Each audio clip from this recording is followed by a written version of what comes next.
everyone, my name is Amber. Welcome back to my channel, Amber Reads Romance.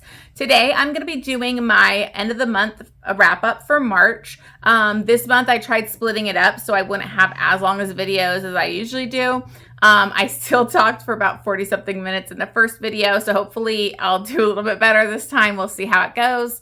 But first I just want to dive into my stats, books read, and all of that. I read 24 books in March. One was a 6-star. I had 6 5-stars, 13 4-stars. I do tend to give a lot of 4-stars if I really enjoyed the book and it was good and all that, but it's not up to a complete 5-star. So I'll usually have a lot more 4-stars. I had 3 3-stars and then 1 2.5-star. Funnily enough, the 2.5-star was from the same author that I gave the 6-star to, and then her other books were like 5-star, 4-star. So it was definitely an amazing read. That was for Joanna Shupe, and I have a vlog that I did. I will try to remember to link it down below, but I just basically vlogged my experience reading Joanna Shupe, read the Fifth Avenue Rebels series, and absolutely loved it except for that first book. So anyways, I'm just going to dive right into the books that I read. The first book that I read for the last half of this month was Maverick by Serena Akeroyd. This book is part of the MC series. In previous wrap-ups, you may have seen that I'm trying to slowly get through this series of the 5 Points Mafia and the Sinners MC. So this was in the Sinners MC. This is Maverick and Ghost.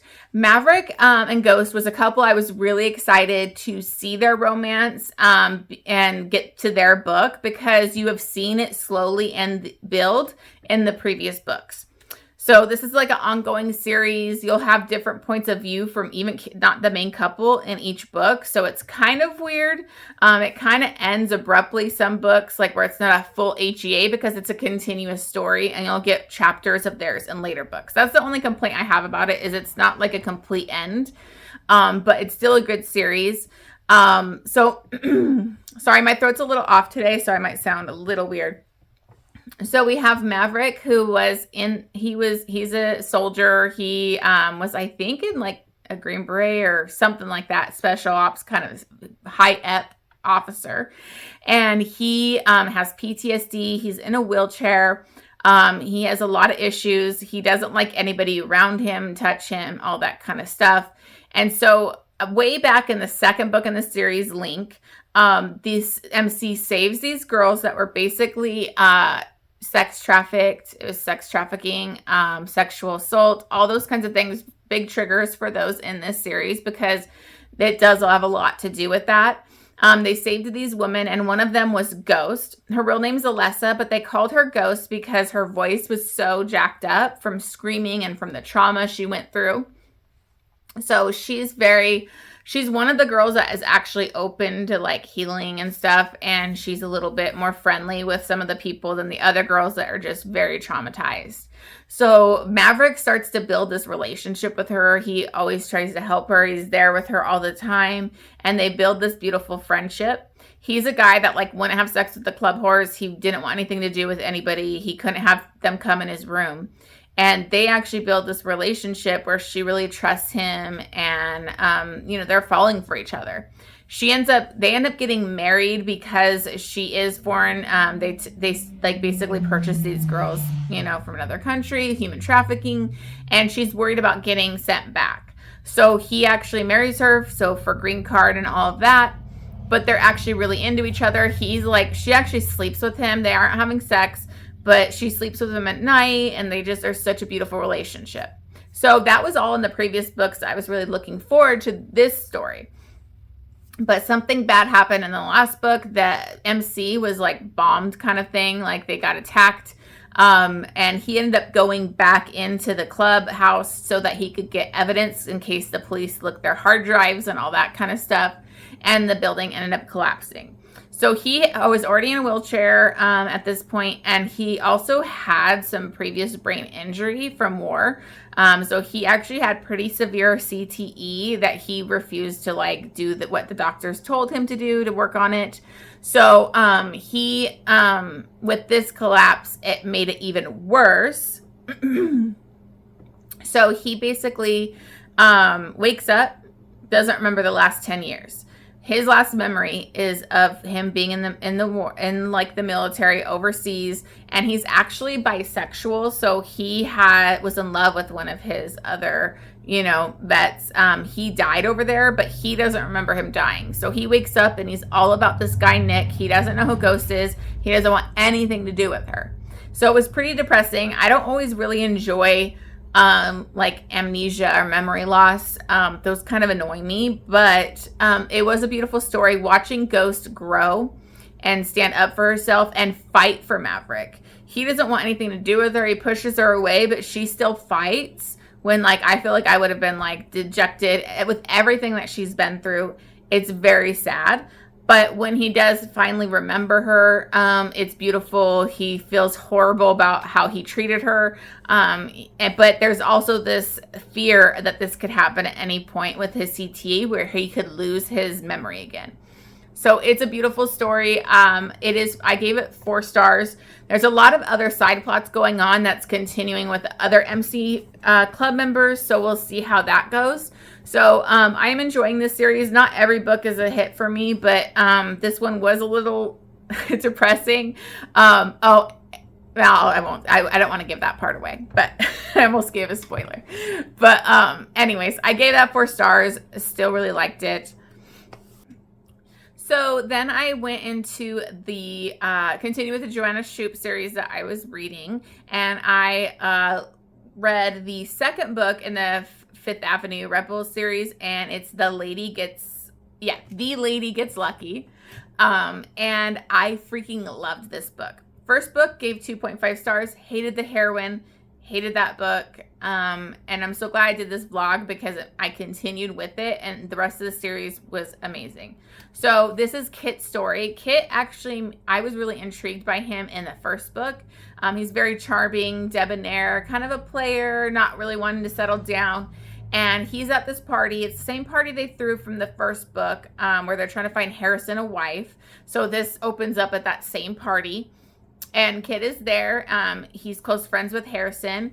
And Alice is the heroine in this. She's pretty much like a wallflower, very quiet, very reserved.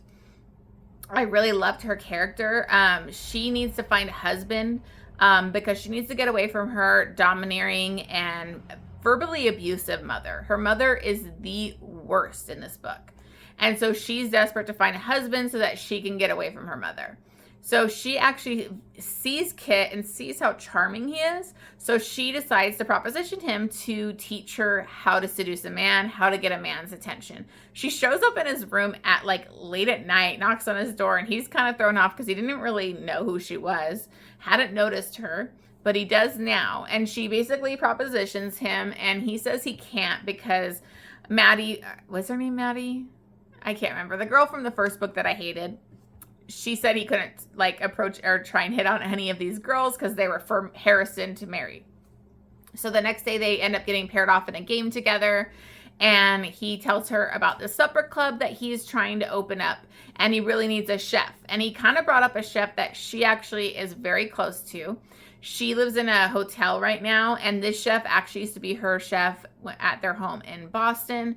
She is really close to the chef because she sneaks in there, and she's very passionate about cooking and wanting to be a chef and learning recipes and all that. And I really love that part of her character. She definitely had these like goals and talent for cooking, but her mom obviously would never let her do that.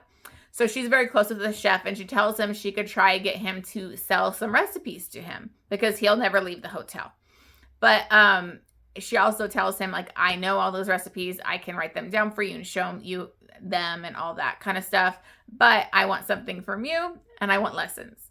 So this starts a lessons in seduction, and it's so adorable. The way they interact, their banter. Kit is so charming, but he feels like he's not good enough. His father always treated him like that, and like he's really won't bring anything to the table. And she's really falling for him. But she's kind of like, well, we can't do this anymore because I'm going to fall for you kind of thing. So this ends up going away from the party, going back to the city, and they continue, their lessons in seduction a little bit there. She cooks with him. It's just so adorable. Kit is like I loved him. Like, he's one of the best heroes. I love their romance. It was very beautiful.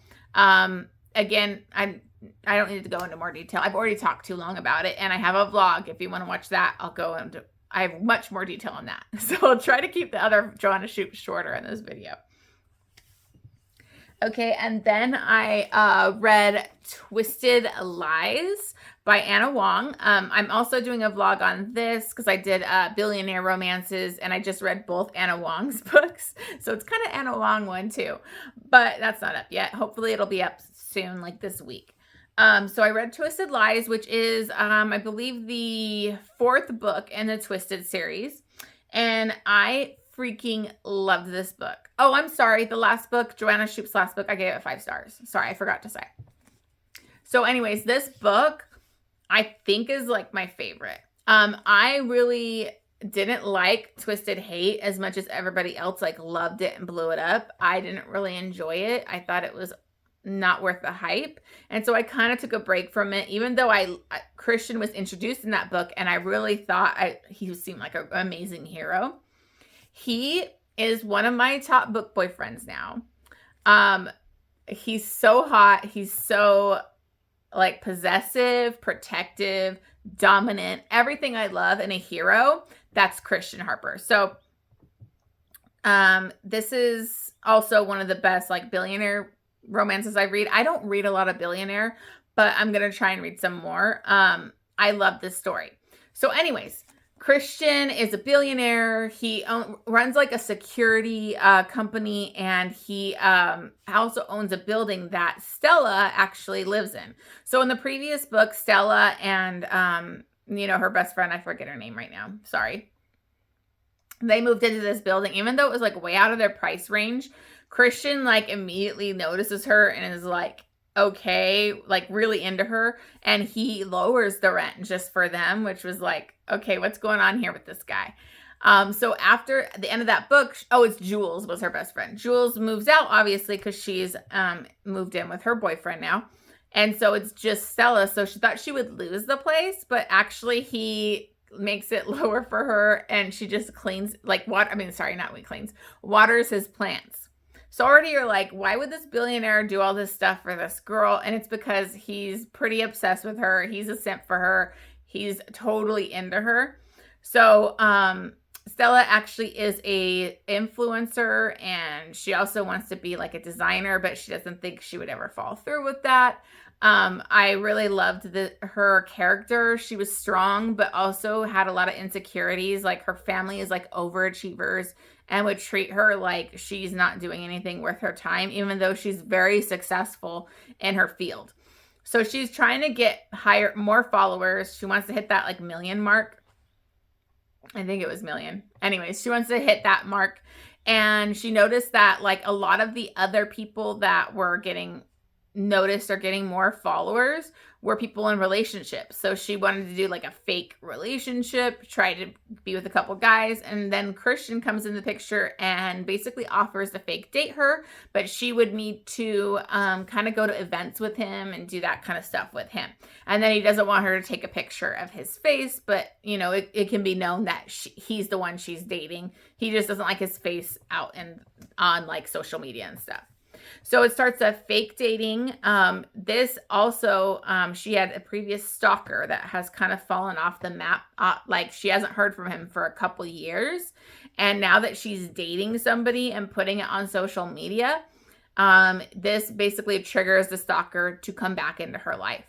And he starts leaving her things. It's kind of scary. It's really scary for her. She's traumatized. And he ends up leaving like a note in her bedroom. And so Christian basically moves her into his place to protect her. He's so protective. He is literally the touch her and you die hero. And I loved it. I just bought this book. I got the series. I wanted the book with the man on the cover because that's how I am. I love the male covers. But I got this set, so I'm happy. But I'll put also the picture here of the man on the cover because I love those.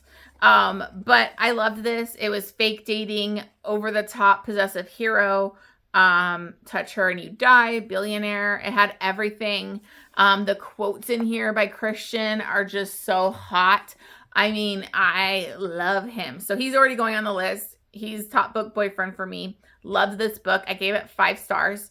And, you know, I'm really enjoying reading Anna Huang.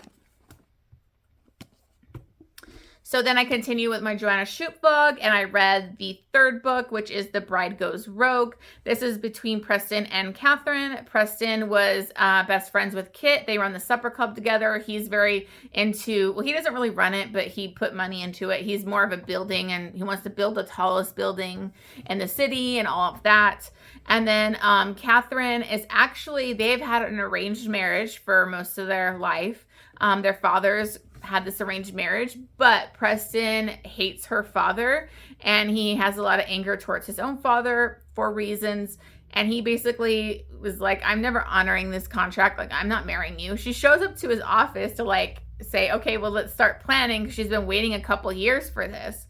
And he told her, no, I'm not marrying you. And so he was a total jerk, told her like, I was never going to marry you. Like, I can't believe you're thinking this is a real contract. And she's pissed. She's like, I wasted years of my life. So she decides she's going to have some fun, and she's going to kind of explore, maybe have an affair. And of course she, you know, does that with her friend Nellie. Nellie, who is like my favorite character out of the series, that she's in each book, that I like couldn't wait for Nellie's book.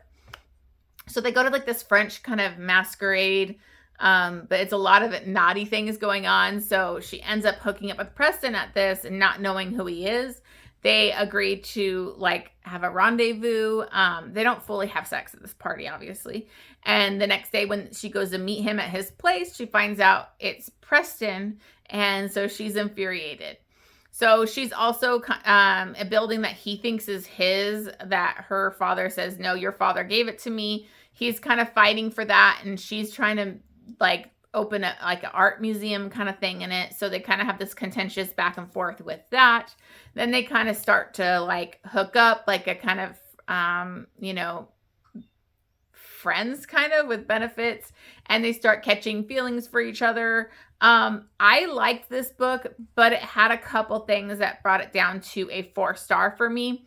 Catherine, I really liked her character, but she was so immature and childish when it came to her father trying to move on with his life. Her mother died like a few years ago, and she finds out he's dating like her mom's best friend, and she acts like a child, throws a temper tantrum, like basically runs away from home to go out to be alone. And she's so childish. Like, I get that if you were like 5-10 years old, okay. But you're a 20-something older woman, a grown woman. You shouldn't be throwing a temper tantrum because your daddy wants to find love.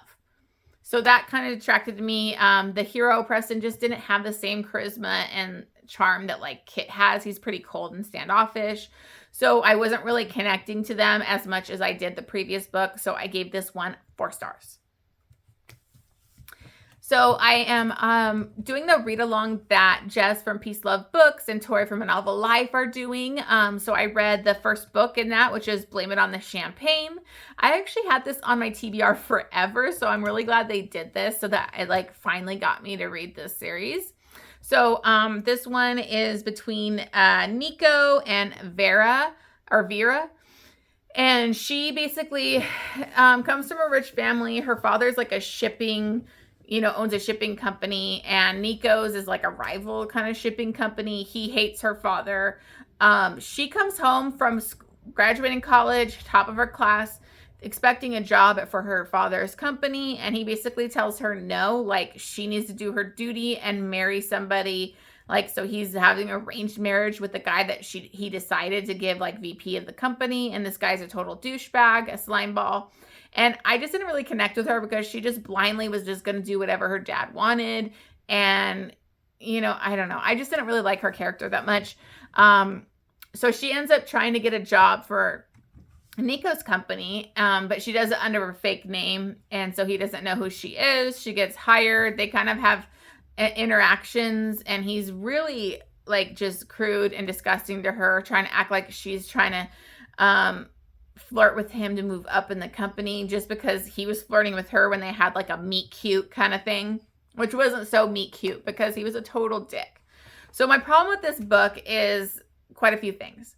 I don't know of any company that you would have to have gone to school, have degrees and all that stuff, and do severe background checks that they wouldn't know that you had a fake name. I don't care if it was a fake ID, like you wouldn't have school transcripts. That just seems so unbelievable to me. So that took me out of it.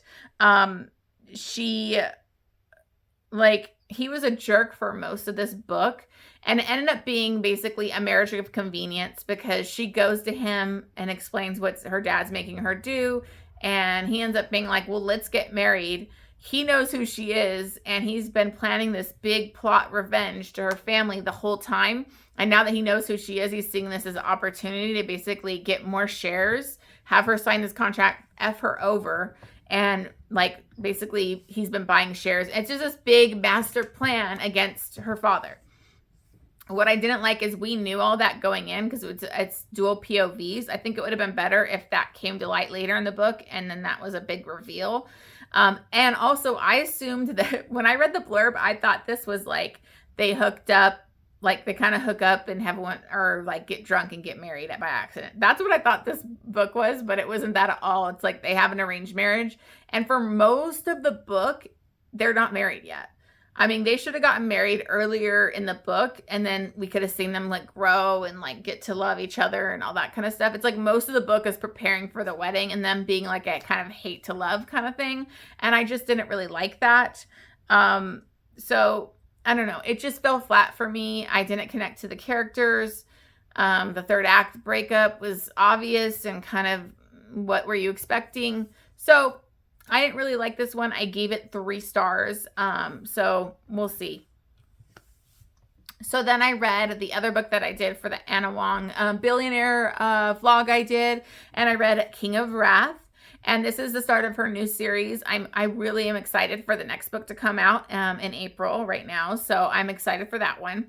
But this is between Dante and Vivian. This is an arranged marriage, but it's arranged. It's because Dante is being blackmailed by her father. So he has something on Dante's brother that could really endanger his life. So he's blackmailing him to marry his daughter. The thing with this one too is Vivian is very like, that's the old school traditional family, and she feels she has to do this. It's what her duty for her father and her family, and family's everything. So she's going into it like, okay, I'll do it. But Dante's kind of coming in. So it's a one-sided kind of hate to love thing. It doesn't last that long though. He's pretty much like is attracted to her instantly and drawn to her. And it's kind of hard to hate on her for what her father did. But her father's also other stipulation was that they had to live together for the year that they were before they get married. So this is a forced proximity, arranged marriage. They're getting to know each other. I really liked it. I just felt like it was very, not a lot of outside plot going on. So it kind of didn't have a lot of that angst. It was really low angst. It felt more mature than like the Twisted series. So I liked that. It was a more mature characters. So I really liked it. I gave it 4 stars. It just didn't hit a full 5 stars for me because there wasn't a lot of like angst or outside plot or anything. It's just like a day-to-day and them growing to fall in love with each other. So I did really like this. And then when she does find out about, you know, how he was blackmailed, it's not the over the top where you expect her to blame him and all that stuff. So I really did enjoy that. It wasn't the typical third act kind of thing you would be expecting. So then I read The Duke Gets Even by Joanna Shupe, and this is Nellie and Duke Lockwood's book, and this was my 6 star. So this is my 6-star read. Hated the first book, and the last book of that series was a 6 star. This was amazing. So I really loved the Lady Gets Lucky, but this one, I don't know, maybe it's just loving Nellie and like reading the Duke. This poor Duke, he was the one that was engaged to the girl from the first book and got, you know, screwed over in that situation. He tried to woo the Alice in the second book. He didn't get it there, and he becomes friends with the girl Catherine in the third book. So he's still trying to find a woman. He needs a wife to help with his debt and everything that he has over in Europe. And so he's still looking for a wife. Him and Nellie this book opens up back at that party, and he had been out late night swimming. He has a heart condition, so he has to do like nightly swims and everything. And Nellie goes out there because she was going to have a rendezvous with like another young man. He didn't show, but she saw him, thought it was him, and she basically is like naked and like almost grabs onto him. So it was such a cool like meet cute, their first meeting. They instantly hit it off, or like kissing and everything. And he invites her back to his place, and she says, "Oh, I can't tonight." She's at that party, so they make plans for the next night. Well, the next day she meets him as Duke Lockwood, and she's horrified because he's supposed to be there to propose to her friend. And so she feels really icky about it, and kind of that starts not a good start for them. So they agree not to tell anybody and all that kind of stuff. Obviously, that falls through for the poor Duke, and later on where they're in the city and everything, and they keep having these run-ins together, and their chemistry is amazing, and their banter is amazing. They basically end up kind of hooking up and having an affair. Nellie is just this outspoken, beautiful woman that didn't really want to get married. She wants to live her life and be free. She also has this whole side story about helping women find like contraceptives and stuff to stop pregnancy, because a lot of women didn't have that then. And so it was like illegal to offer those things. So she was helping with that, which I really liked that story. And so her and the Duke fall hard for each other. I loved Nellie's family is like this kind of like Irish mafia that was like her mom's side of the family. And so I really hope Joanna Shupe, please do that series. Like I want her family, that mafia family, the Irish, is just so funny. So I really liked that group of people. And the Duke is this buttoned up, like strict, severe looking Duke, but in the sheets, he gets it on. He's a dirty talker. He likes a little pain with his pleasure. So there was a lot of spice in this book. The previous book actually had the most spice. It just, I didn't connect to those characters as much as this book. So I absolutely loved it. The Duke falls hard first, like he falls first, and he wants her to be a wife. But Nellie didn't want that, and she doesn't want to like leave and all of that. So, and she also feels like she was not good enough to be, his Duchess and everything. So I gave this 6 stars. It's one of my favorite historicals, and I'm so happy I discovered Joanna Shupe. She's amazing. Then I went to a little novella, which was Jenika Snow's Take My Daddy and I'll Take Yours. This is like typical Jenika Snow, dirty smut. It's a novella. It's not it's just a lot of smut. So basically this is Carter and Mina. Her dad just got married to basically somebody she went to high school with. So she's a little bit younger than even her. So she's at the wedding, and her new stepmom is like this mean girl that she knew in high school that she didn't like. So that's kind of awkward for her, but she wants her dad to be happy. And she meets this older gentleman at this wedding, and they end up hitting it off and go have like a one-night stand. And then she finds out that this is her stepmom's dad. So basically it's insta love, insta lust, all of that. I mean, it's like 90 pages. So it's like, I think 90 pages, maybe 100 or something. I can't remember, but like, it's not a lot to it, but I enjoyed it for what it was. And I gave it 4 stars. And then I read Hitched by Lauren Biel. I think that's how you say your last name. And this is a captive. He escaped from prison. He's on the side of the road. He's a hitchhiker. She kind of pulls over because she's having trouble driving in the rain. And then he knocks on her window, and she ends up picking him up. I don't know what woman would pick up a hitchhiker like that. No, I would not do it. And this basically is between Lex and Serena. And it was okay. I really enjoyed the premise. I liked the storyline. It was going good, but I felt like it was really over the top with the violence, like gratuitous violence. Like, we get it. He's a psychopath, sociopath, whatever it was. He's very like alpha, and he kills. Like, he's a serial killer. Like, he's killed. He's not just like a mate, like whatever random inmate. he's a killer. He had like multiple life sentences. If they could have put him to death, they would have in that state, but they can't. So that's the kind of guy we're dealing with. And she's also like married, and she's been basically getting, it's domestic abuse. So trigger warnings for that. She was very badly beaten by her husband every day. He would even kind of like rape her. It's bad. So she kind of gets taken by him, and they're trying to drive to like Mexico or whatever. And they end up connecting. They have sex. She has so many chances to run away, and she doesn't really do it. So that's kind of what, like, she just felt like way too accepting of the situation, way too accepting of him. There is some hot sex scenes, but honestly, I wasn't connected to the characters, so I kind of almost skimmed them.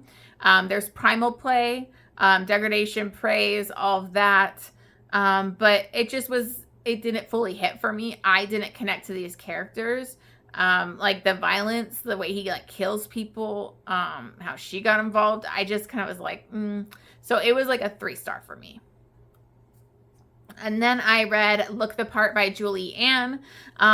This was a lot more emotional than I thought it would be. I did enjoy it. It's my first Julie Ann, so I'm interested to see her other books and see if I enjoy them as well. This is a single dad romance. He's a lawyer. His name is Flint, and he basically owns the building too that he practices law out of, and he's gonna rent out the place above him. And Ellen comes, and she's gonna do it. She's a musical therapist. And so he rents it out to her, and she's like really into him. He's a really hot lawyer, always in these 3-piece suits, super sexy. And so they kind of have good banter and all of that. But then it turns to kind of contentious because he didn't like all the noise from her. And I'm like, well, what'd you expect? She's a music therapist. Like, she like does therapy through music for people. So he wants to kick her out, and she fights it. And so it's this kind of back and forth.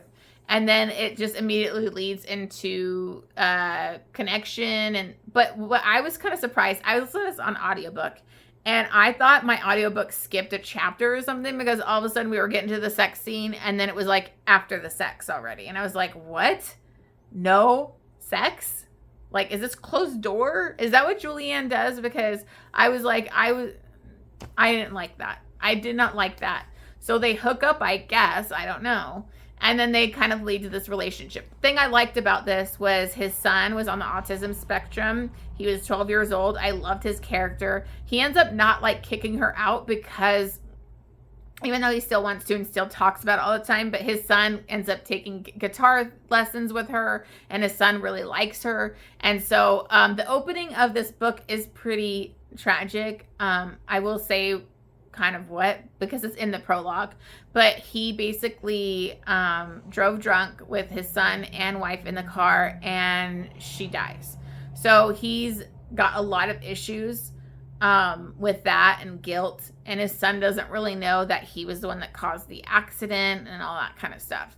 I kind of wonder, how did you not go to jail or anything from doing that? But that's not really brought up at all.